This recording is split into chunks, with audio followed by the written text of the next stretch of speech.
Hola, qué bueno que nos acompañan en este día. Mi nombre es Raquel Urroz, responsable de divulgación cultural en UNAM Boston, y a nombre del director de esta sede, el doctor Javier Laguna, les doy la más cordial bienvenida a todas, a todes, a todos en este espacio de diálogos abiertos para poder charlar y hacer reflexiones sobre la historia, la sociedad y la cultura en nuestros tiempos.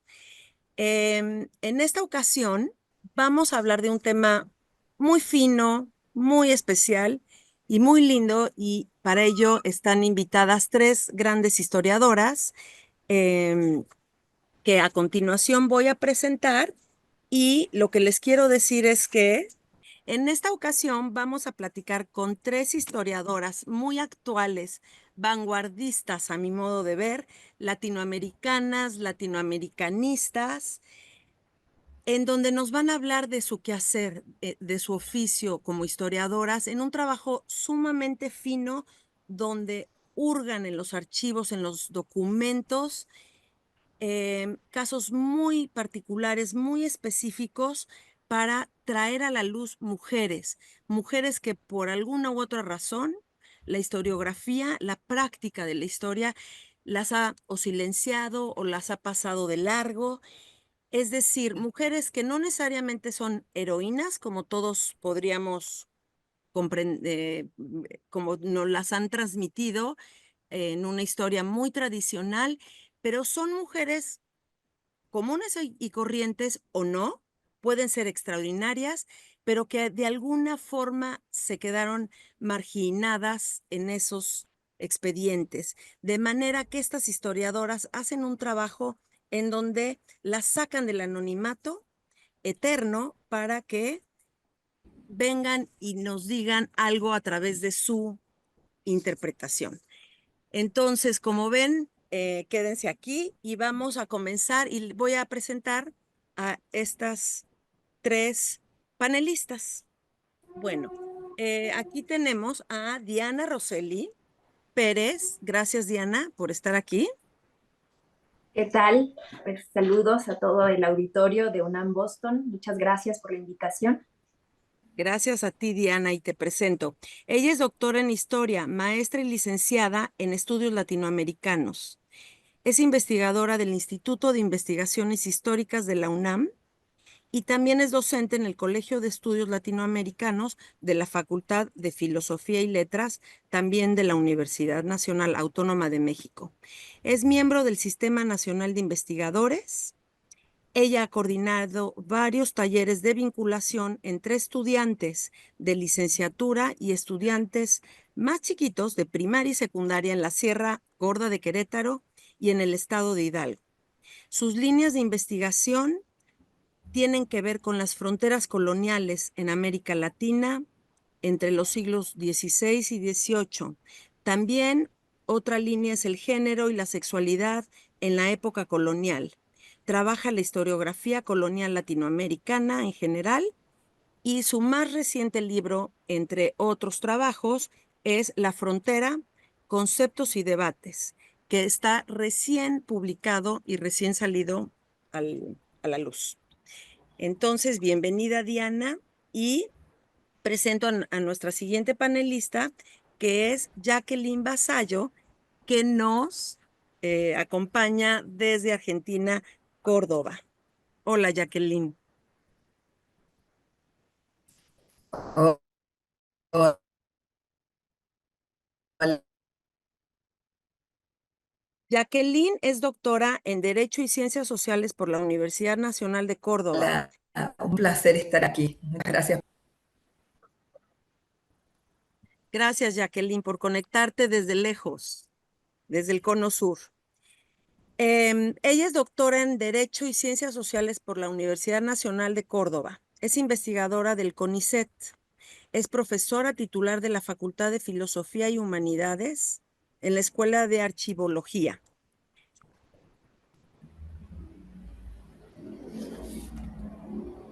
Sus líneas de investigación tienen que ver con la historia de la Inquisición, de las mujeres y del género. Es fundadora de la Red Iberoamericana de Investigación de Historia, Mujeres y Archivos. Actualmente es la directora del anuario Escuela de Archivología. Bienvenida, Jacqueline. Muchas Y por, gracias. y por último, les presento a Isabel Povea. Hola, Isabel. Hola Raquel, muchos saludos a todas las personas que nos acompañan virtualmente y muchas gracias a la invitación a la UNAM Boston por este espacio y este conversatorio con colegas muy admiradas y muy queridas. Gracias, Isabel, por estar aquí.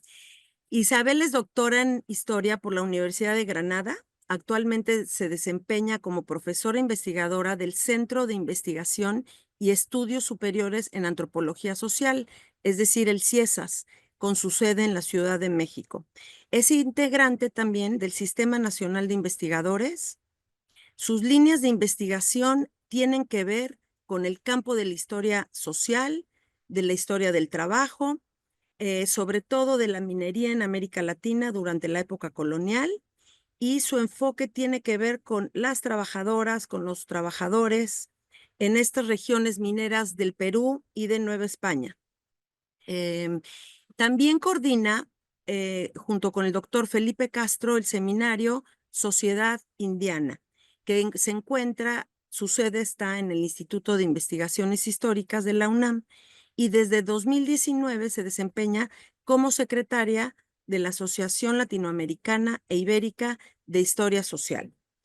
Entre otros libros, ella es autora de Minería y Reformismo Borbónico en el Perú, Estado, Empresa y Trabajadores en Huancavelica, 1784-1814.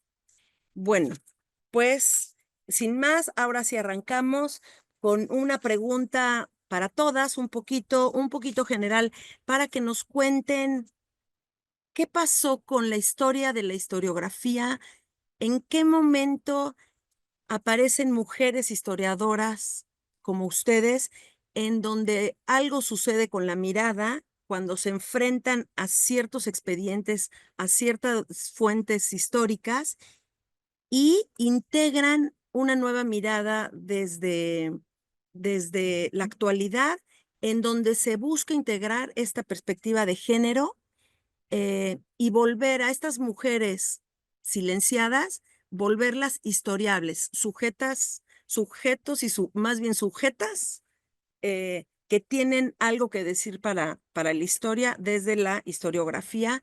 Por favor, cuéntenos un poquito cómo empezó todo esto con ustedes en la historiografía, y si los archivos les dieron las pautas o cómo fue esto, ¿verdad? Adelante, la que guste comenzar.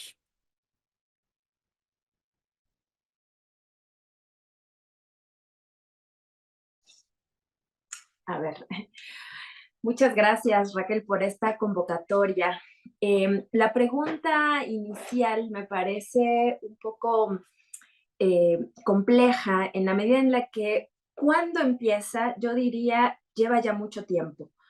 Lleva muchísimo tiempo, tenemos antecedentes, o sea, el siglo XX, antes de la primera mitad del siglo XX, ya hay estos esfuerzos por incorporar la acción, la agencia de las mujeres en los procesos históricos. Sin embargo, había una idea todavía de la historia bastante más acotada a qué era lo importante por historiar, ¿no? Es decir, la incorporación de las acciones de diversas mujeres a la historiografía, a lo que se consideraba historia, vino de la mano no solamente por el interés en las mujeres específicamente, sino en una renovación historiográfica que viene atendiendo qué es lo que es importante, ¿no? Es decir, qué sí vale la pena historiar e incorporar a los relatos históricos. Esto quiere decir que va de la mano y va paralelo, por ejemplo, con historias de la vida cotidiana, historias de lo íntimo, historias de instituciones que antes no se consideraban como tan importantes como para ser incorporadas, pienso en conventos, colegios de niñas, aquí en el Instituto Josefina Muriel fue, bueno, uno de los paradigmas, ¿no? Que desde los 40 se empieza precisamente a decir, oigan, y si hacemos historia de estas mujeres, Lo que fue cambiando posteriormente fue precisamente, desde mi perspectiva y de modo muy sintético, fue cambiando qué mujeres son las que se pueden historiar. No solo qué mujeres, porque de repente había virreinas, ¿no? Había reinas, por supuesto, heroínas, y entonces esto va haciendo que la introducción de las mujeres al ámbito historiográfico venga de muchas manos, ¿no? Venga desde muchos ángulos, con muchas perspectivas y en una renovación muy importante. El género, que para allá iremos entiendo, será otra perspectiva que va a pensar justamente ahora la relación de incorporar a ciertas mujeres de ciertos ámbitos o específicamente individuas, ¿no? Mujeres específicas que tuvieron cierto protagonismo, a pensar que tendríamos que hacer una historia que no sea precisamente esa que se hizo, por lo menos durante todo el siglo XIX, y que las estudiantes con quienes yo trabajo, ellas dicen, esa historia de puro hombre trajeado y bigotón, ¿no? Entonces, justamente la idea es en qué medida estas transformaciones historiográficas de forma más general fueron no solo abriendo puertas, sino exigiendo una renovación que de la mano y paralelamente fue incorporando distintas mujeres a los relatos historiográficos y que fue transformando las preguntas que hacemos, que creo que eso es lo más importante. Sí, hay, bueno, totalmente de acuerdo, ¿no?, con lo que comentaba Diana, ¿no?, que ella lleva esto ya un recorrido amplio desde finales, podríamos decir desde finales, incluso hasta antes, ¿no? Pero a finales del siglo XX, ¿no?, cuando empieza ya a cuestionarse la historia que se está haciendo y los protagonistas de ella misma, y entonces empiezan a incluirse más personas, más experiencias, más, y cambian, ¿no?, nuevos temas, no solamente en la historia de las mujeres, una historia de género, sino en general. Y ahí aparecen también eso, las mujeres y las relaciones de género. Y eso hace que ya no solamente sumemos personas, sumemos experiencias, sino que también pensemos, como decía Diana, ¿no?, otras preguntas, otros problemas de investigación y al final otra manera también de narrar el pasado. Y en ese sentido, yo, como bien mencionaba Raquel en la presentación que hiciste de mí, yo no empecé ni historia de las mujeres, ni era mi inicio, sino yo era una historia de la minería, e incluso en mi proyecto de investigación de tesis doctoral yo nunca incluí que iba a haber las mujeres ni como protagonistas ni en ningún lugar.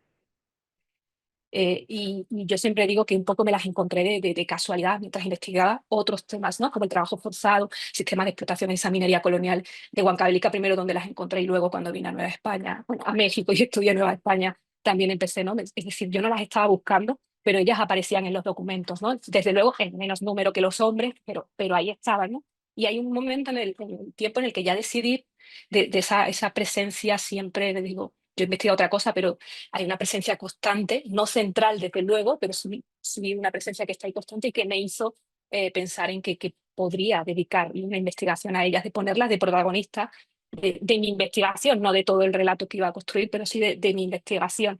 Y ahí sí vamos a empezar a encontrar, y la podríamos ir en el tema del problema en el archivo y de la archivística, y que los problemas a la hora de sistematizarla, es decir, yo la había ido encontrando conforme como poquito a poco, sin una sistematización, pero cuando decidí buscarlas, decir, bueno, a ver cuántas mujeres hay, cuántos, o para que no me digan estás estudiando cosas excepcionales o estos son solamente unos casos aislados, ¿no? Entonces digo, tengo que encontrar bastantes o al menos un número que me permita poder decir, no son excepciones.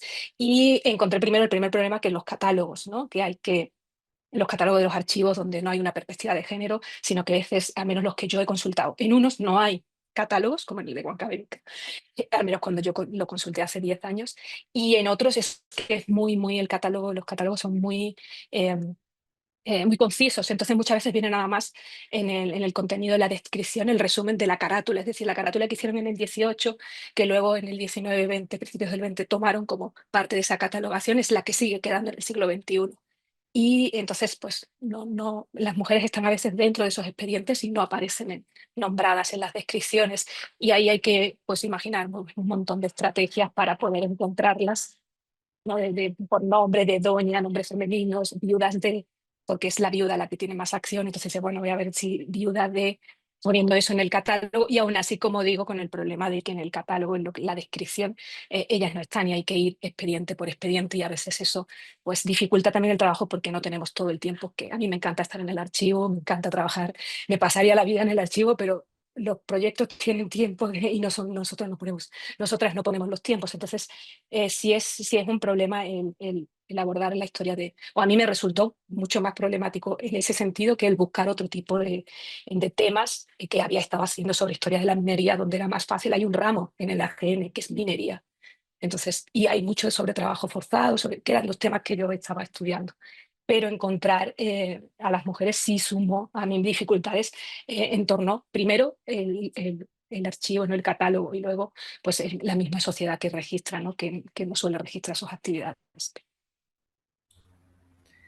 Bueno, ante todo, vuelvo a expresar mi felicidad por estar en este encuentro en el día de hoy y compartir, bueno, este diálogo con Diana y con Isabel. Comparto plenamente lo que han dicho ellas, lo suscribo absolutamente. Creo que las historias nacionales de los países hicieron, ¿no es cierto?, organizaron ese discurso histórico donde encontramos a las mujeres desde la excepcionalidad en todos sus ámbitos, digamos, o porque rompieron demasiado las reglas, o porque se ajustaron a ellas, o plasmadas también con ese discurso del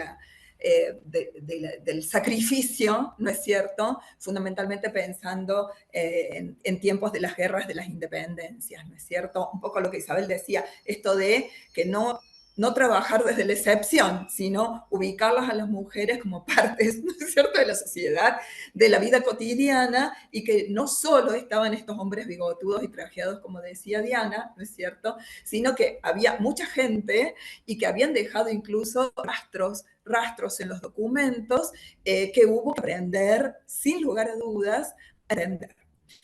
Y yo creo que lo fundamental, el primer aprendizaje fundamental que tuvimos que hacer, algunas más, otras menos, y en distintos momentos de nuestras investigaciones, debido a nuestras diferentes trayectorias, fue conocer los caminos administrativos de los documentos producidos, ¿no es cierto?, en ese momento. Y entender, en mi caso particular, que esos documentos uno los encuentra en archivos históricos, pero fueron documentos administrativos en su momento, ¿no es cierto?, y que fueron confeccionados y producidos con un fin muy específico que tenían que ver con las instituciones que lo producían, ¿no es cierto? Por lo tanto, creo que eso fue clave para poder entender qué respuestas podíamos encontrar a nuestras preguntas, qué información, no desesperar con los vacíos o con las lagunas, ¿no es cierto? Porque había que entender este contexto de producción de un documento. En mi caso, yo no soy historiadora de carrera, soy abogada, doctora en Derecho, y por lo tanto mis primeros pasos fueron en el ámbito de la historia del derecho. Y cuando yo hice mi tesis doctoral, en los años 90, aclaro, en Córdoba, Argentina, donde en ese momento los abogados, generalmente jueces, cuando terminaban su carrera, hacían su tesis de doctorado como frutilla de la torta para culminar su carrera. A mí se me ocurrió iniciar mi tesis doctoral a los 23 años, cuando me recibí de abogada. Entonces, y justo en los 90, entonces, el ámbito historiográfico de historia del derecho en Córdoba y también parte del Instituto de Investigación e Historia del Derecho en Buenos Aires, transitaba en ese momento por una historia fundamentalmente institucional.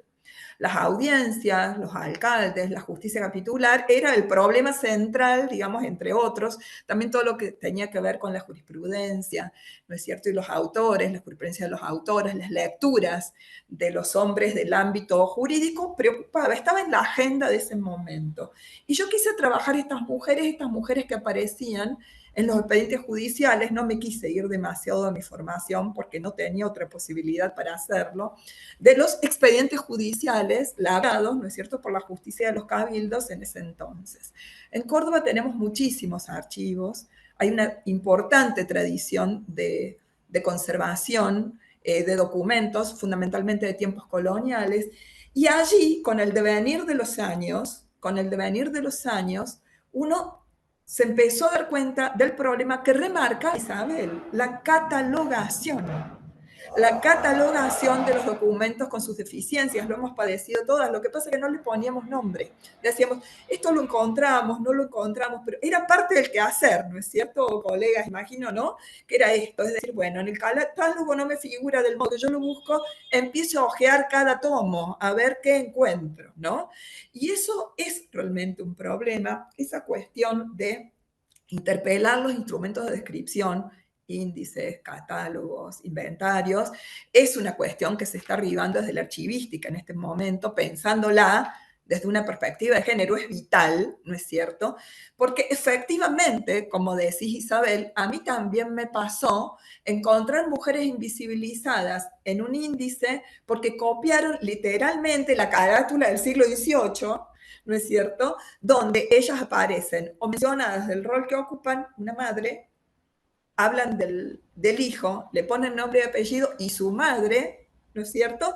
O si no, directamente, cuando son varios los coautores de un delito, te enumeran los varones, ponen otros y en el otros están ellas, pero uno las encuentra leyendo el expediente completo. Entonces, esto me parece también un desafío, y ya voy cerrando, porque creo que los estudios de mujeres y de género plasmaron fundamentalmente el problema de las fuentes, que está siempre haciendo historia, obviamente, el problema de las fuentes siempre está, pero creo que lo miramos desde otro lugar, ampliamos la mirada de los documentos de archivo, nos fuimos hacia otras fuentes, pero también pusimos el análisis de la fuente en el centro de la cuestión, interpelándolas, ¿no es cierto? Interpelándolas, interpelando la organización androcéntrica de los archivos, la organización androcéntrica de los instrumentos de descripción, y también, si me permiten, no sé qué opinan, también cuestionando esa noción, ¿no es cierto?, de esa noción extractivista, de esa llegada a los archivos con una noción extractivista. Voy en busca de la información, la obtengo, escribo y se termina. Creo que se está comenzando a generalizar una preocupación por la organización de los archivos, la interpelación de los mismos, tratar de organizar archivos también fundamentalmente en el ámbito de quienes estudian archivos personales o sujetas históricos, ¿no es cierto?, que tienen sus propios archivos personales. Me parece que se está produciendo un movimiento interesante de cuestiones que tienen que ver con reflexión, con el quehacer y también con el compartir con otras colegas que nos dedicamos a estos estudios.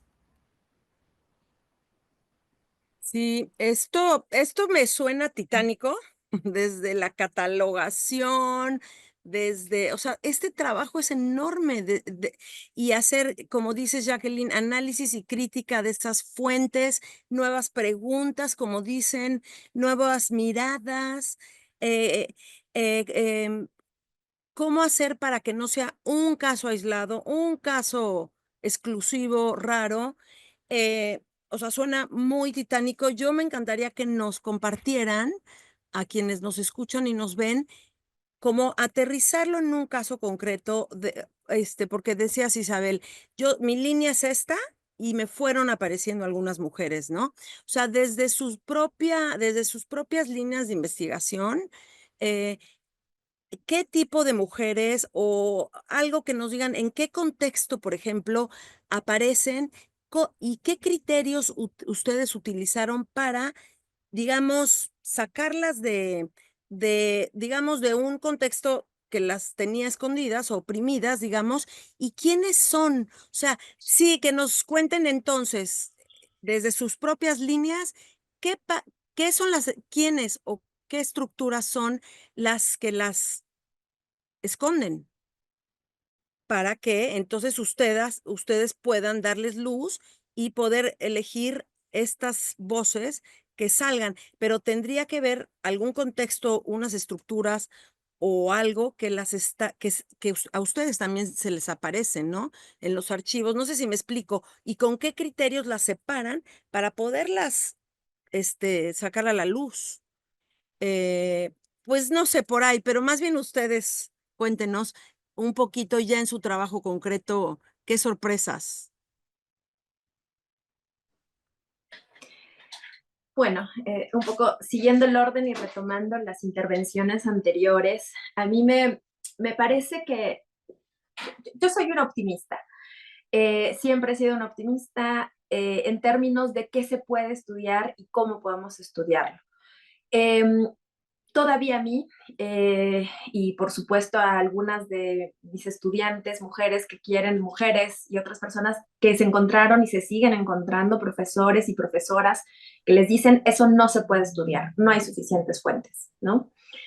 Y una de las cosas que a mí me movió seguramente habrá sido la obstinación y la necesidad de probar que sí se podía. Por eso yo insisto y donde me paro a decir que el grito de guerra es, las mujeres están, nada más hay que buscarlas y aparecen cuando uno las busca. Dónde las busca y cómo las busca depende del caso, depende del corpus documental, depende de los intereses de quien busca. Y esto hace a una de las cosas que Jacqueline decía hace un momento que me parecen cruciales. Buscar mujeres y la cantidad de gente que lo hemos hecho en los últimos años, décadas, ¿no? Ha hecho que se cuestione en realidad que se haya empujado poco a poco una revolución en las formas de cómo hacemos y entendemos la historia y sus propios métodos. Porque esto quiere decir que lo que desde el positivismo asumían que el archivo era como la institución intocable, ahora los cuestionamientos, la interpelación, a cómo se clasifica, quién ordena, ha llevado a una reflexión no solo sobre el archivo, sino a la idea de qué hemos estado entendiendo sobre qué es la historia, ¿no? Y esto quiere decir, por ejemplo, hay cosas que tenemos que asumir, ¿no? Retos absolutamente innegables, obstáculos, algunos de ellos infranqueables. Entre ellos, por ejemplo, todas las mediaciones que hay entre las acciones de esas mujeres que estamos historiando y nosotras que estamos historiando. No solamente hay un sistema y una organización androcéntrica de los archivos, hay un sistema patriarcal que desde las mujeres a las que estamos nosotros queriendo rastrear, pues generaron una serie de silenciamientos, de marginaciones, ¿no? De invisibilizaciones. Después viene todo el proceso de la creación de las fuentes, donde también no solamente es el archivista que después decidió copiar la plana, sino que desde la misma fuente, por ejemplo, la palabra de una mujer testigo no vale lo mismo que la de un varón testigo, ¿no? Por ejemplo, la otra es que viene el resguardo, ¿no? ¿Qué cosas sí son importantes y qué cosas no son importantes? Alguien de una serie, ¿no? De empalmamientos, de criterios se fueron haciendo para incluso desechar varias de estos documentos producidos por mujeres, porque por ejemplo pienso en mujeres, incluso esposas de gobernadores que están diciendo, oiga, mi marido se murió, pero mi marido fue, ¿no? Yo debería tener tanto y esto merezco yo, en tanto me fui a la frontera última, estuve allá sufriendo, tuve a mis hijos en la peor de las circunstancias, y está haciendo una serie de documentos que son muy usuales diciendo, oigan, yo merezco, pero lo escribió una mujer y entonces quedó separado, incluso lo sacaron del expediente del gobernador porque el texto está producido por una mujer. Entonces, y uno lo encuentra aislado, ¿no? A veces también es suerte y fortuna, a veces es necedad y obstinación, a veces son las dos, ¿no? Y la otra es que también es el sentido que nosotros le otorgamos. Y acá estoy yo retomando estos puntos de cómo se van haciendo las diferentes etapas de silenciamiento, invisibilización de Ralph Twitchell, ¿no? Que él está diciendo, siempre hay 4 momentos, ¿no? Del silenciamiento. Uno, desde el momento en el de la acción donde están las mujeres, las formas patriarcales, coloniales, etcétera, que van haciendo que estas acciones se vayan marginando. 2, el momento de la producción de las fuentes. 3, los momentos del resguardo y la organización de los archivos. Y 4, cuando nosotras mismas le estamos otorgando el sentido a eso que buscamos. Dicho esto, yo me especializo en o he tratado de especializarme en estas mujeres que son las que menos rastros dejan porque son las que están en las fronteras. Esto quiere decir que, por ejemplo, yo estaba tratando de buscar desertores de las fronteras, en la línea de fronteras de presidios de Buenos Aires. Estaba buscando desertores, básicamente aquellos que están en los márgenes de los márgenes, ¿no? Militares que están para defender la frontera y que en algún momento se pasan con los indios. Buscan entre los sumarios militares, que son una de las fuentes más áridas que hay, porque es una justicia militar, es de varones, los militares es una de las instituciones que idealmente se concibe como masculina, pero por supuesto que hay mujeres, ¿no? Y justamente buscando desertores, empecé a ver a todas las mujeres que están insertas en estos procesos judiciales que se abren a varones, es decir, no son procesos que se abren a ellas. ¿Qué se hace? Buscar entre las grietas, ¿no? Buscar en las fracturas, buscar en eso. Y buscando desertores, por ejemplo, resultó que en muchos casos la deserción, porque hay una serie de problemas donde requieres varones, hombres, en la línea de frontera, pues la deserción realmente se les perdona y entonces hay ciertos agravantes. Y buscando ahí me encontré, por ejemplo, un violador serial, ¿no? Donde entonces tenía, además de desertor, una serie de acusaciones de violación e intentos de violación y una red de mujeres que se habían salvado entre ellas de este tipo, la tía operando para salvarlo a él, ofreciendo camisas y todo para que no lo denunciaran las mujeres a las que había violado. Es decir, están. Y ¿En qué entonces, siglo es esto, Diana, que estás siglo describiendo? XVIII, esto es el siglo XVIII en la cadena de fuertes de la frontera de Buenos Aires, Luján, Chascomús, es decir, esta frontera que separaba un poco lo que para el siglo XVIII era la ciudad porteña y la línea con los indios no insertos, ¿no?, al orden colonial. La otra es que, por ejemplo, si hay una complicación y por ahí las colegas, muchas de ellas que trabajan, mujeres afrodescendientes, saben que si hay complicación sobre complicación sobre complicación, es, por ejemplo, tratar de buscar mujeres indígenas, mujeres afrodescendientes. ¿Por qué? Porque los rastros que ellas van dejando en las instituciones existen y están. No digamos que no dejan rastro, están, pero están doble o triplemente mediadas, ¿no? Entonces, ¿cómo le hacemos nosotros y nosotras para poder sopesar estas informaciones que vienen de momentos de transgresión, por ejemplo, o donde las propias mujeres están declarando pero no saben firmar, hacen y firman que esa fue la declaración que hicieron, o que están declarando en algún idioma que no es el castellano, ¿no?, o el portugués para la parte luso-brasileña.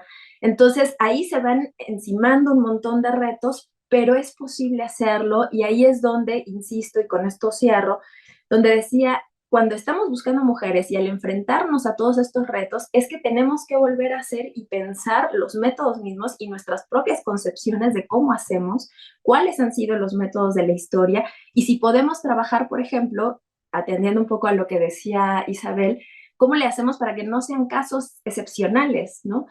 ¿Cómo se sistematizan? Y entonces es trabajar como con migajas, ¿no? Es decir, no vamos a hacer las series, a mí me dan una envidia, por ejemplo, quien trabaja historia económica, quien trabaja, ¿no? Ya no digamos el tránsito y el itinerario de un funcionario que fue por todos los reinos y territorios de la monarquía porque dejó, cantidad y tiene un montón y luego sus testamentos. Sí, me dan una envidia y al mismo tiempo digo, claro, pero hay otra manera de hacer esto, ¿no? Y aunque se trabaje con rompecabezas incompletos, con migajas, con fragmentos, es posible atender y apuntar hacia una historia donde insistamos en que no hay proceso posible y en la frontera no hay proceso posible sin las mujeres, sin todas las funciones políticas, socioeconómicas, de producción, de cuidado, de reproducción que hacen las mujeres. Y eso es lo que nos lleva a decir, si atendemos a las mujeres, tenemos que pensar otra forma completa de la historia.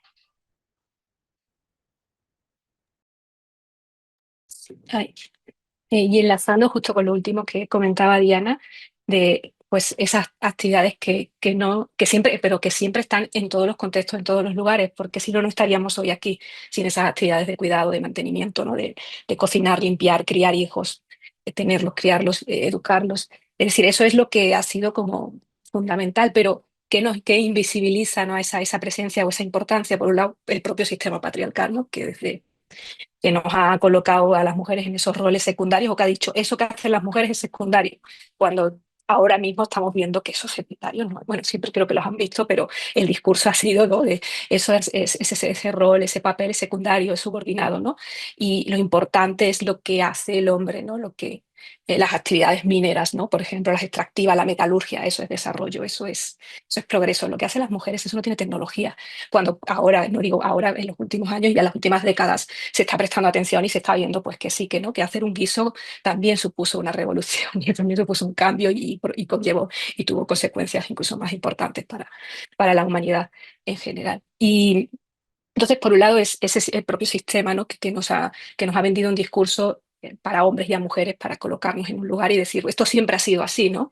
Sí, mira, y la historia ha sido fundamental para eso, ¿no? Para justificar de esto siempre ha sido así, esto es lo natural. Mira, y vete hasta la prehistoria, no están en el Paleolítico, incluso donde están sociedades más igualitarias. Ahí también nos quieren la interpretación histórica o la interpretación de arqueólogos, de historiadores, muchas veces ha sido, ¿no? Como las mujeres, hay como esa división sexual, incluso donde no de tareas de trabajo donde no lo había, también lo- crear ese discurso que proyectan hacia atrás.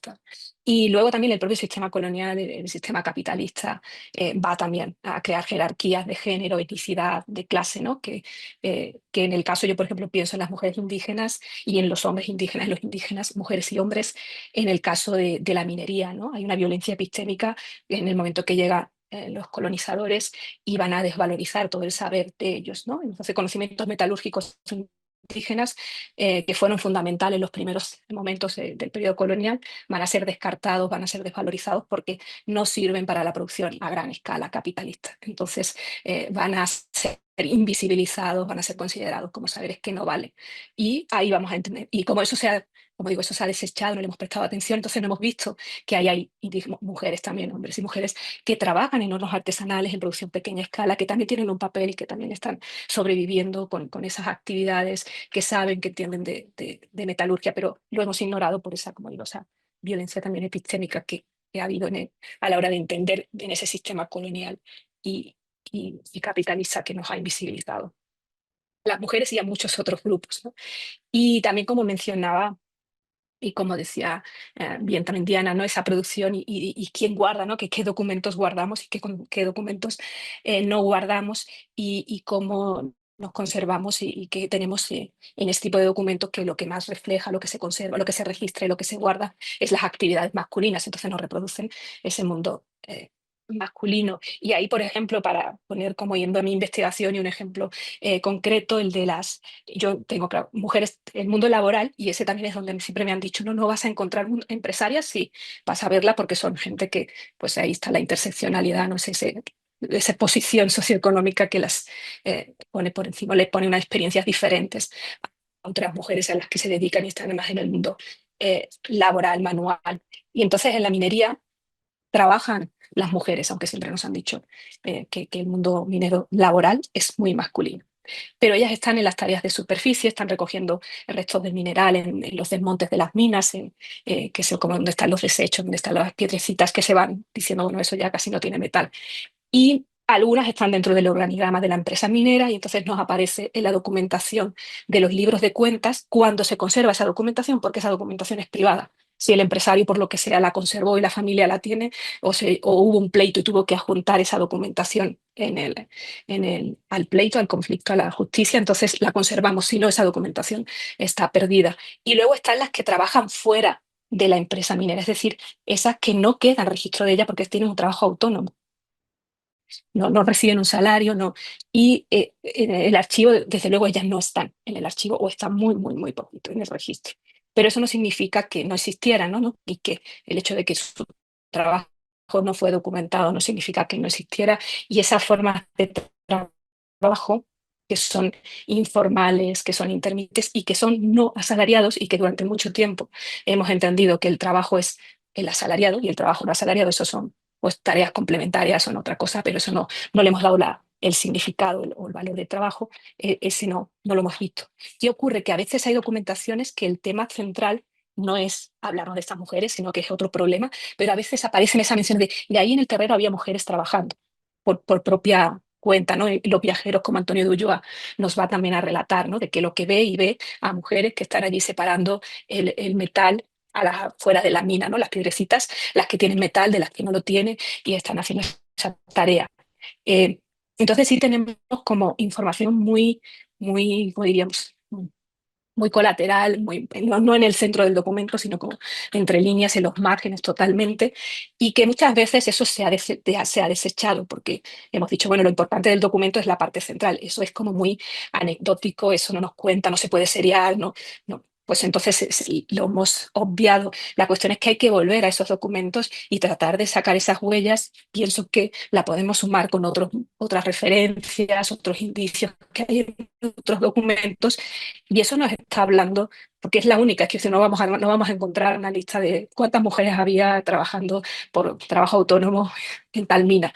Eso va a estar más complicado, ¿no? Entonces sí hay que recurrir a ese tipo de referencias, que es un trabajo, pues sí, bastante de hormiguita, muy de tiempo y de ir sumando referencias. Y además eso no solamente nos está hablando, no estamos sumando a la historia, hay trabajo femenino, sino que hay otro tipo de trabajo, ¿no? Que hay otras formas, que el trabajo no solo es el que se hace con un contrato y un salario, sino que hay que ampliar el significado de esa categoría, ¿no? De la categoría de trabajo, para poder entender lo que hacían estas mujeres, y es un poco también lo que se está haciendo, como digo, en las últimas décadas, ¿no? El poner en el centro no solamente ese trabajo informal, la pluriactividad de las mujeres, porque mientras que están trabajando en los terrenos de las minas están cuidando a los hijos, entonces, es decir, tienen además una serie de combinaciones, de una manera de trabajar diferente a la de los hombres. Entonces eso suma a la explicación y al mundo, por ejemplo, de la historia laboral de la minería, ¿no? Sí, impresionante. O sea, si uno busca, encuentra. Y están en todos lados y hacen de todo. O sea, sí, sí. Está impresionante, Jacqueline, cuéntanos. Sí, sí, efectivamente. Bueno, en los años 90, ¿no es cierto? Buena parte de la historiografía, a un lado y otro del Atlántico, se especializaba en encontrar las mujeres en distintas fuentes, ¿no es cierto? Salían a buscar en la normativa, en las actas notariales, en los expedientes judiciales, entre muchas otras fuentes. Esto también me parece importante señalarlo. Retomando un poco lo que decía Diana, yo también soy una optimista absoluta. Es más, los silencios en los archivos me promueven a seguir indagando en ellos, y además formo archiveros y archiveras, digamos, en la Escuela de Archivología. Por lo tanto, ya estoy trabajando esta idea de pensar una archivística en clave feminista, ¿no es cierto?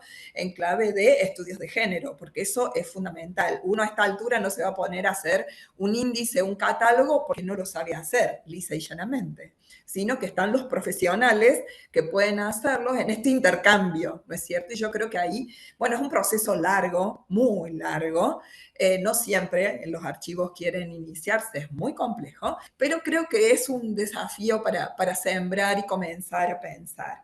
Lo que decía Diana sobre estas capas, ¿no? De las capas, las mediaciones discursivas, también Isabel lo decía a su modo, ¿no es cierto?, de cómo las encontramos a las mujeres en los documentos. Yo quisiera contarles algo que estoy trabajando desde hace unos años. Desde hace unos años me estoy dedicando a trabajar las inquisiciones al sur del Virreinato del Perú.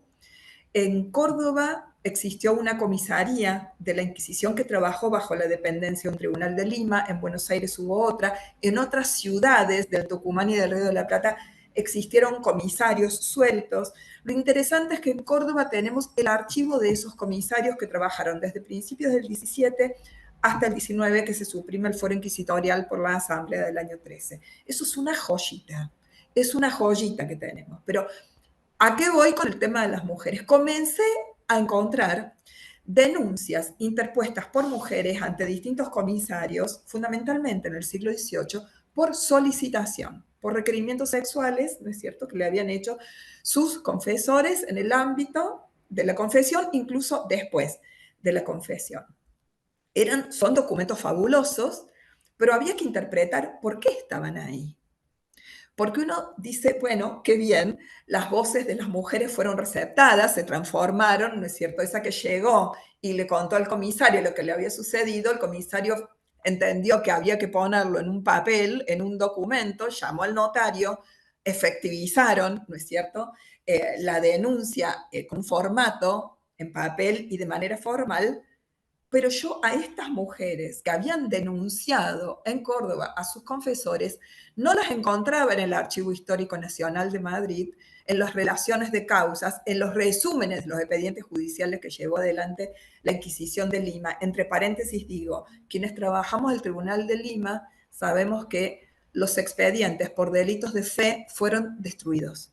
Por lo tanto, la única evidencia documental que podemos utilizar son esos resúmenes que mandaban el Tribunal de Lima al Consejo de la Inquisición que se encontraba en Madrid sobre las causas judiciales que habían llevado adelante. Cierro paréntesis. Por lo tanto, yo no las encontraba en las relaciones de causas.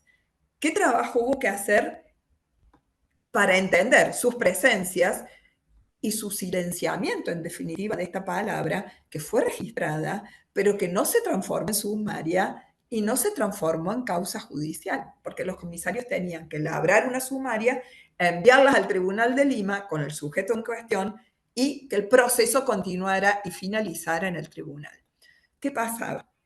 ¿Qué pasaba con esto? Digamos, mujeres que las encontramos, pero que finalmente sus palabras fueron silenciadas porque no terminaron en un proceso judicial. Hubo que entender, ¿no es cierto?, que en los casos de solicitación se había, una vez recibida la denuncia, se había una investigación sobre la fama de las denunciantes. Si eran personas honestas, ¿no es cierto?, entre comillas, si no tenían mala fama, si no eran personas apasionadas, y era una investigación que hacían los comisarios con otros hombres de la iglesia que colaboraban con él, fundamentalmente del clero secular. Entonces, si no pasaban por esa revisión, ya la sumaria no se iba a proceder. Pero además había otra cuestión, es que ese sacerdote denunciado por esa mujer debía ser denunciado por otras tantas mujeres, 3 o incluso 5 mujeres, según lo disponía, ¿no es cierto?, la legislación inquisitorial de ese entonces, que se traducía en manuales, en obras de doctrinarios, e incluso en las mismísimas instrucciones de comisarios que recibían los comisarios para trabajar. Por lo tanto, había que pasar por varios trámites, tenían que, estas voces, estas experiencias y estos dolores también, tenían que pasar por varios trámites, por varias capas, para poder transformarse en sumarias. Por lo tanto, esas voces que yo inicialmente vi ingenuamente como voces visibilizadas y tenidas en cuenta, ¿no es cierto?, en realidad fueron silenciadas finalmente, ¿no es cierto?, porque los hechos traumáticos que ellas narran, ¿no es cierto?, en estas declaraciones no tuvieron el final que seguramente podían esperar, ¿no es cierto? Entonces, esto me parece también importante señalar, estas mediaciones que aparecen de distinta índole, de distinto nivel, que tienen que ver con la construcción del documento, pero que tienen que también que ver con la producción de documentos, y finalmente también entender que lo que no encontramos en los archivos históricos, y creo que esto lo decía Isabel,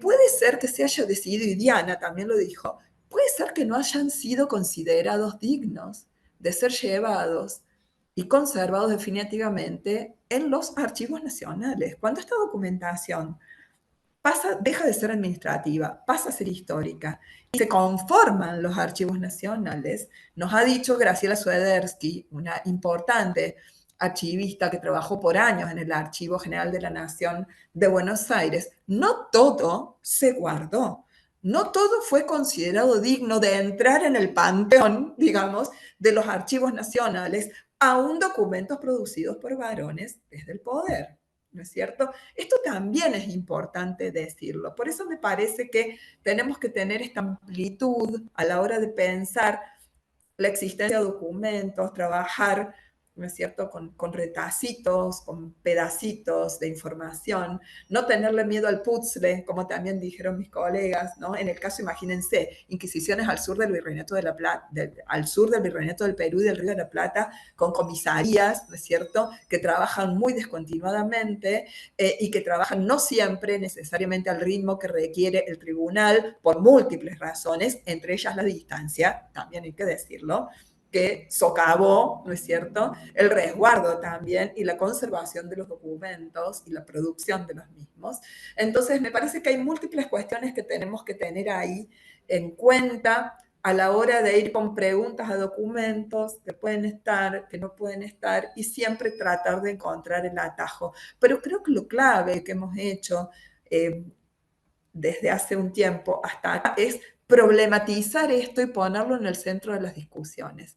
El problema con las fuentes quedaba en las conversaciones de pasillo, en los cafés, ¿no es cierto?, de los congresos, alguna vez en una nota al pie, pero alguien que se animaba a ponerlo, y la cantidad de investigaciones que fueron dejadas de lado, no solo por prejuicios, como también decían mis colegas, sino también porque no vas a encontrar nada en los archivos, ¿no? Faltaban las preguntas necesarias, faltaba revisar los documentos y conocerlos para que surgieran también muchas de las investigaciones con las que estamos trabajando. Sí, pues gracias por estos ejemplos que nos dan. Es súper complejo en cada caso porque hay que ver el contexto, el espacio, el tiempo, las estructuras, o sea, tomar en cuenta tantas cosas, las mediaciones, que siento que esto lo han dicho varias veces, ¿no? O sea, hay varias capas que tapan y silencian a estas mujeres. Yo me encantaría que se extendieran en una reflexión final. em, o sea, yo mis dudas, o sea, mis preguntas como amplias serían, desde su experiencia personal como mujeres, ahora sí como desde la parte emocional, ¿qué pasa cuando descubren ciertas mujeres o pedacitos, como dice Diana, solo un pedacito, y quieren seguirle la pista a ese pedacito? Esa parte, ¿cómo se involucran ustedes? Subjetiva, objetivamente, no sé. Y por un lado, ¿qué retos tienen para, para no segregar o no descalificar también a las otras partes que son agentes, que pues también están ahí y que pues las han silenciado, pero a su vez son parte de esa historia, ¿no? De todo ese entramado. Es decir, el reto de cómo no caer en el otro péndulo de ahora, no sé, segregar a las otras voces o descalificar a otras voces masculinas y entonces poder decirnos algo sobre una época virreinal, colonial en este continente americano, o sea, alguna visión general cómo poder hablar de la condición humana, de los seres humanos, más allá de y, y más allá incluso de mujeres, hombres y la dicotomía clásica, no sé si me explico, es muchísimo lo que ustedes seguramente han reflexionado. Me encantaría escuchar esas reflexiones como más ya personales, ¿no? Y en nuestros tiempos que estamos con esto de superar las dicotomías y de ir del péndulo de un extremo al otro y entonces todo esto, ¿verdad? Bueno, adelante, por favor, yo ya me callo. Bueno, bueno, lo que sí, ya voy a ordenar las ideas. Em, es verdad que sí, esa es una de las cuestiones que y valga la redundancia, que nos cuestionan, ¿no? Cuando vas a hacer una historia de las mujeres, entonces estás obviando los hombres, estás entonces como haciendo lo contrario y la cuestión y lo que, bueno, yo al principio pensaba, por eso digo, como yo no venía desde historia de las mujeres ni historia de género, en una historia de las minerías, pues a veces yo sí también quería verlo y en mi tesis de doctorado yo incluí mujeres, pero no, como digo, no tiene una perspectiva de género y soy consciente ahora, digo, porque yo no la tenía cuando hice aquello. Y desde luego, pues sí, lo que hice es sumarlas más, pero no cambié el relato. Lo que considero que no es solamente escribir, y como decía y ya creo que dije antes, no es solamente sumar mujeres, sumar protagonistas, sumar experiencias de otros agentes, de otros sujetos y sujetas, sino que cuando las vemos a ella, cuando tenemos ese giro de género, esas lentes de género, lo que vemos es la realidad, la narrativa, el discurso, la realidad que nos han contado de otra forma. Quiero decir, ya no es que nosotros nada más veamos mujeres, sino que al verlas a ellas, vemos la acción de los hombres de otra forma. Entonces, entendemos que hay muchas cosas que se han dado como eso, como decía antes también, ¿no? Como naturales y no son naturales, ¿no? Esos lugares por ejemplo, en torno a las dicotomías clásicas de de público y privado, ¿no? Que nos muestran, ¿no? Que no hay una división natural, esto es lo que le corresponde al hombre, que es la política, la economía, lo público, y esto es lo femenino, el hogar, el cuidado, el mantenimiento, la reproducción. Eso es natural, eso siempre ha sido así, sino que tenemos que comprender que esos son construcciones, en la perspectiva de género nos ayuda a ver que son construcciones que no siempre ha sido así y que no siempre ha sido de la misma forma, ¿no?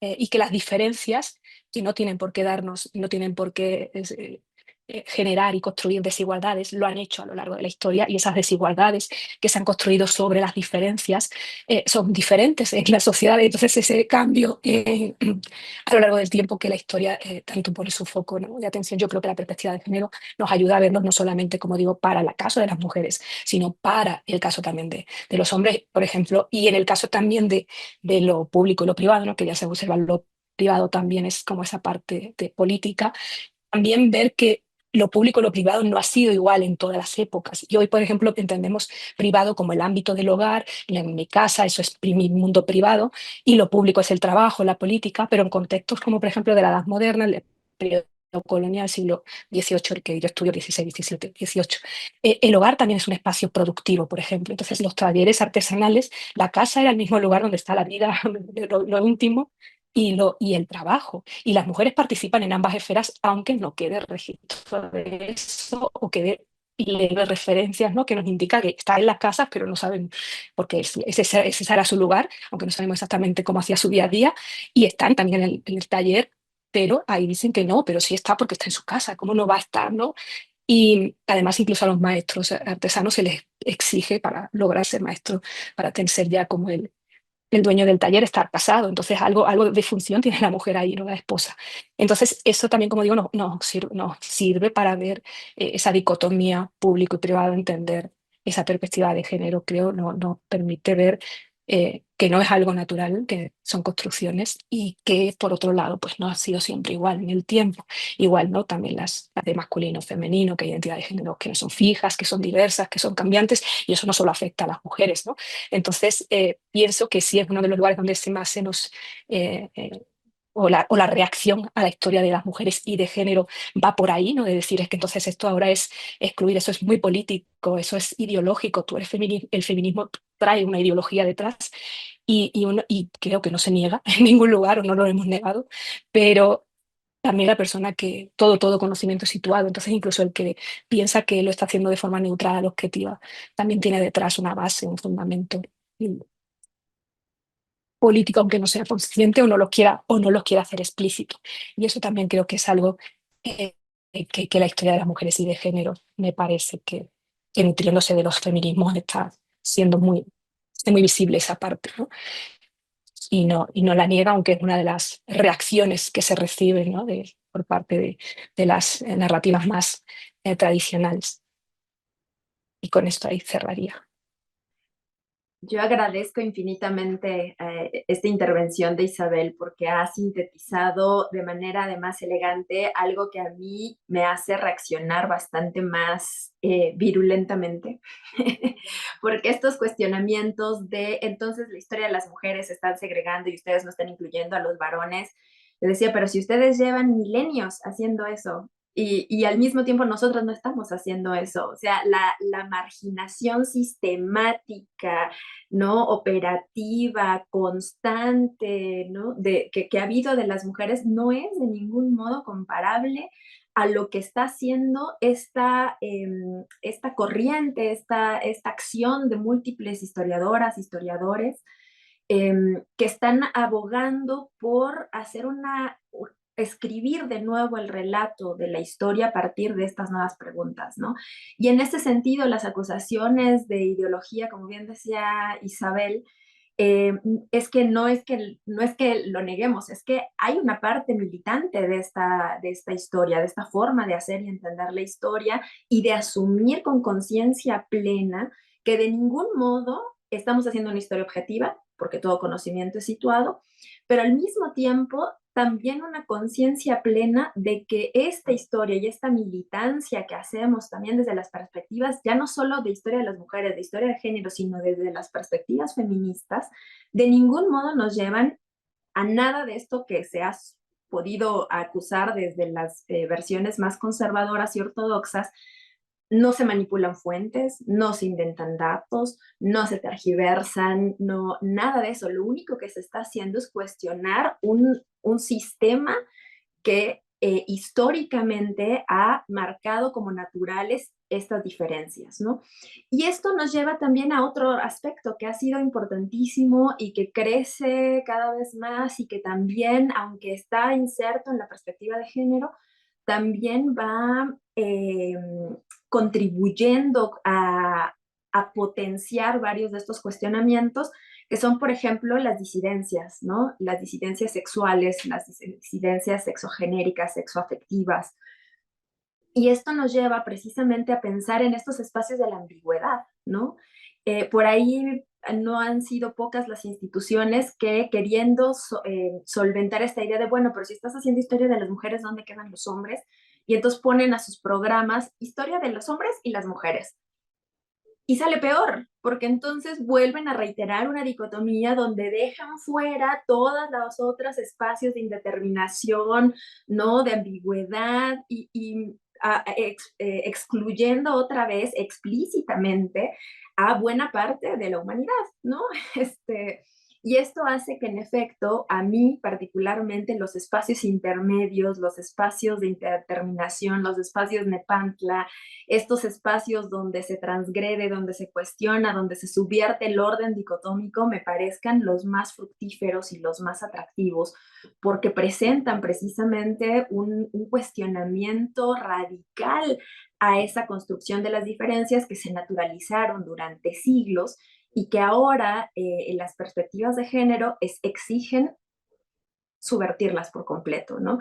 En ese sentido, y nada más como un último ejemplo, además del público y privado que ya muy bien estaba explicando Isabel, a mí me parecía, por ejemplo, la idea de la política, ¿no? Es decir, cómo hacemos una historia política donde no solamente se asuma lo que tradicionalmente se había concebido como política, sino donde parte de eso que se consideraba lo doméstico como antítesis de lo político, se cuestione, ya no solo vamos a incorporar mujeres que están en la política, no, no, no, vamos a cuestionar y vamos a redefinir qué es la política y qué es lo político, y en ese sentido a partir de las contribuciones múltiples y de estos entramados complejos donde están operando sujetos diversísimos, múltiples, atravesados por diversas sujeciones, por diversas formas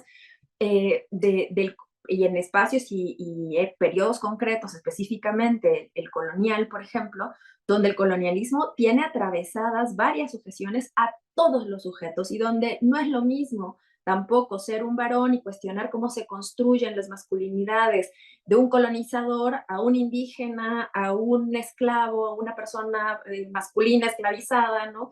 Y eso cómo va generando las relaciones con sus contrapartes, ¿no? O relaciones de subordinación, de sujeción, de ejercicios del poder que están atravesados precisamente por la calidad, por el género, por la edad, etcétera. Perdón, me atrapé. Y mejor lo cierro ahí para no seguir. No, sí, sí, sí puedes seguir todo lo que quieras. Yo feliz, porque creo que sí están redondeando esta idea, ¿no? De empezar por redefinir nociones, espacios, para empezar como redefinir en dónde nos movemos como historiadoras, cuando nos acercamos a ciertos espacios, ciertos tiempos, empezando por los conceptos y nociones. Y sumar, nadie está restando, estamos sumando, ¿no? Están sumando en sus investigaciones. Sí, Jacqueline, por favor, cuéntanos. Sí, para no repetir lo que han dicho Diana e Isabel, cuestión que suscribo absolutamente, es señalar esto, ¿no es cierto?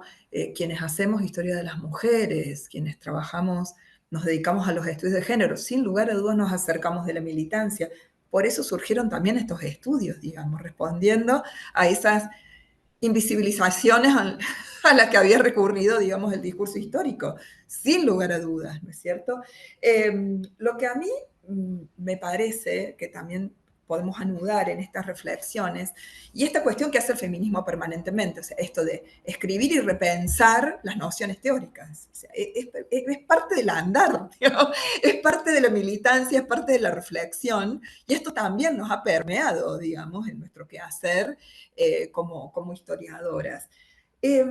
Cuestiones que podrían pensarse como que se traducen de estos cuestionamientos que nos exceden muchas veces de los ámbitos académicos, junto a los colegas, ¿no es cierto?, que se dedican a hacer historia política, Isabel también historia económica. Imagino los debates que debes haber tenido, ¿no es cierto?, quienes se dedican a la historia económica, y que aparezcas vos con estas mujeres trabajando en las minas y fuera de las minas, ¿no es cierto?, que tiene que ver con fundamentalmente los mecanismos de financiamiento de estos estudios, que en algunos momentos y en determinados contextos políticos de los países donde vivimos atravesaron buenos tiempos. Estoy hablando fundamentalmente de Argentina, ¿no es cierto?, desde los años 2000, fundamentalmente 2008, 2009, donde fluyeron, ¿no es cierto?, estudios vinculados fundamentalmente al CONICET, financiados, doctorandos, ¿no es cierto?, y doctorandas financiadas para trabajar estos proyectos, o las secretarías de Ciencia y Tecnología que financian estos proyectos, la creación de espacios institucionales, y que ahora nos están cuestionando, no solo con el desfinanciamiento en el marco del gobierno de Milei, sino también cuestionarnos políticamente, donde investigadoras de CONICET, militantes vinculados al CONICET y a las universidades públicas están recibiendo hostigamiento público en sus lugares de trabajo. Tengo numerosas colegas, digamos, que están denunciando estas cuestiones y que exceden nuestros trabajos teóricos. Esto también lo quiero decir, ¿no es cierto?, porque es parte de nuestro vivir cotidiano, ¿no? Mientras uno va al archivo, las mujeres, reflexiones sobre el contexto de producción, revisa, ¿no es cierto?, los marcos teóricos, revisa las preguntas, afuera está pasando otra cosa y nosotras también estamos en el afuera. Entonces, esto me parece, y también nos está pasando en las aulas. Esto me parece fundamental señalarlo en este momento. Y también ha sido muy arduo el trabajo que hemos realizado por años, visibilizando a las mujeres, visibilizando los mecanismos de sujeción, la participación de las mujeres en la vida cotidiana, la importancia de visibilizar a las mujeres, siempre vinculadas en las sociedades en determinados momentos históricos, pero que no se traduce necesariamente en los libros de historia de la enseñanza media, ¿no? Esto también me parece importante señalarlo, ¿no es cierto? Ya cuesta que en grandes congresos de historia política o de historia económica, ¿no es cierto?, se inviten a historiadoras que trabajan desde la perspectiva de género, ¿sí? Ya cuesta eso, pero me parece que ahí también hay un punto donde podríamos reflexionar. Claro, el trabajo es enorme. El trabajo es enorme. Yo hablo desde Argentina, no puedo decir nada sobre los libros de historia, ¿no es cierto?, que los enseñan en su país, pero realmente creo que es una cuestión también para abordar. Como verán, la cuestión de los archivos, la cuestión de la enseñanza media, la cuestión de la militancia en las calles ante los recortes, ante las interpelaciones, ante los insultos. Lo digo así, ante los insultos que estamos viviendo, lisa y llanamente, no son eufemismos, son insultos que recibimos desde el poder, pero también, ¿no es cierto?, desde mucha gente joven que ascribe a estas ideas de derecha y que ven la inversión pública de estos estudios como una pérdida de dinero que no tiene sentido y además, ¿no es cierto?, que se traducen en un enfrentamiento para con la sociedad y para con los hombres, como decía Diana, ¿no es cierto?, en esto de, pero si ustedes estuvieron siglos, digamos, aparecieron en el discurso histórico durante siglos, que están reprochando ahora. Entonces me parece que el abanico es más grande. Insisto, soy una persona que no le teme a los desafíos, sin lugar a dudas, pero los desafíos son grandes, son enormes. Hay batallas que uno creyó ganadas y no lo estaban, y en eso estamos aquí en el Cono Sur, en este país llamado Argentina, atravesado por estos serios problemas sociales, políticos, culturales y de educación en este momento. Gracias, Jacqueline. Pues gracias a las tres. Yo, la verdad es que esto es enorme, es como muy sorpresivo, nos abre siempre a todos y todas los ojos de saber que hay militancia, hay buscadoras, hay activistas adentro de un archivo, pero también en las calles que buscan desde la perspectiva de género y todos los feminismos, sea cual sea, integrar, no restar, sino integrar, sumar a partir de cuestionarse, de preguntarse, como dices Isabel, de saber que son construcciones históricas, que no están ahí dadas desde siempre y que no tienen por qué seguir siendo así, ¿no? Y poder, y tener que,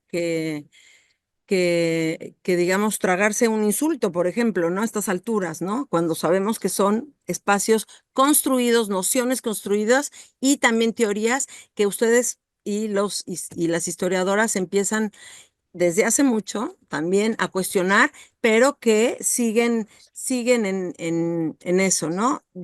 Finamente tejiendo en los archivos. Toda mi admiración. Muchas gracias por haber aceptado estar en este programa y darse este espacio. Mil gracias. Les mando un abrazo y les agradezco mucho que hayan estado en este programa. Muchas gracias por la invitación, por el espacio y que se repita. Yo muy feliz de escucharlas, de no saberse sola. Digo, yo conozco muy bien el trabajo de las dos, las he seguido y las admiro muchísimo. Y al mismo tiempo está muy bien volver a platicarlo, porque por más que uno sepa lo que está haciendo, escuchar que las colegas están en la misma trinchera siempre es muy reconfortante y al mismo tiempo renuevan las fuerzas, como decía Jacqueline, para enfrentar los desafíos que no son pocos. Pero bueno, acá seguimos. Bueno, para mí también un placer compartir con ustedes, también las conocía, así que realmente es maravilloso saber de los caminos que hemos transitado. Yo inicialmente hablaba de los caminos administrativos de los documentos, bueno, también nosotros tenemos un camino recorrido con esos documentos, con nuestras preguntas, con nuestras colegas, ¿no es cierto?, con nuestras instituciones, y siempre es bueno volver a retomar y reflexionar sobre esos procesos para seguir adelante. Así que muchas gracias de nuevo, Raquel, por convocarnos. Gracias a ustedes. Un abrazo fuerte. Un abrazo.